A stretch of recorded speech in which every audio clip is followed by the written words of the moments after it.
Salam, Goldmaster Tədris Mərkəzi. Bugün sizlərə trigonometriyaya aid bir sualın izahını verəcəyim. Keçək sualın şərtinə. Şərtdə deyilir ki, şəkildə verilən düzbucaqlı 15 bərabər kvadrata bölünüb. Buna görə tangens alfanı, bax, bu bucağı bizə soruşur. Bu bucağı tapmaq üçün nə edirəm? Üçbucağın iki daxili bucağının cəmi üçüncü xarici bucağına bərabərdir.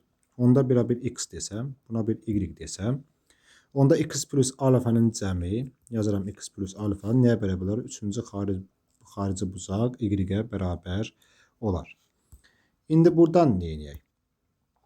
Alfanı tapmaq istəyirəmsə, alfa bərabərdir y çıx x. Yəni ki, tangens alfa bərabərdir tangens y minus x hesablamaq tələb olunur. İndi bunun aslını yazaq. Tangens y minus tangens x 1 plus tangens y vurası tangens x bərabərdir. İndi bunların qiymətlərini necə taparım? 15 bərabər kvadrata bölünübsə, o zaman bunun hər biri nədir? Bunlar 1-1 düşür də, hər birinə.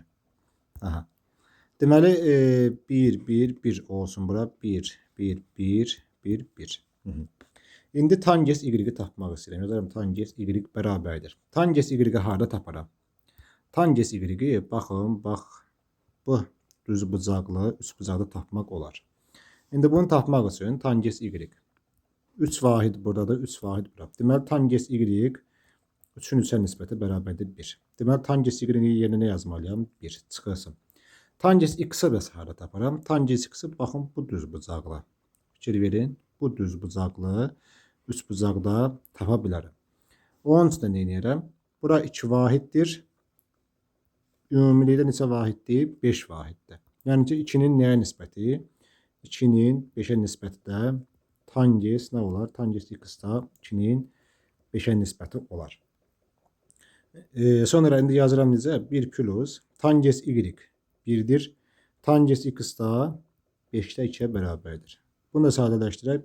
1-dən 5-də 2 çıxanda qalır 5-də 3. 1 üstə 5-də 2 olur 5-də 7. 5-lər x-a geçsə yerdə qalır neçə? 7-də 3 doğru cavabımızdır.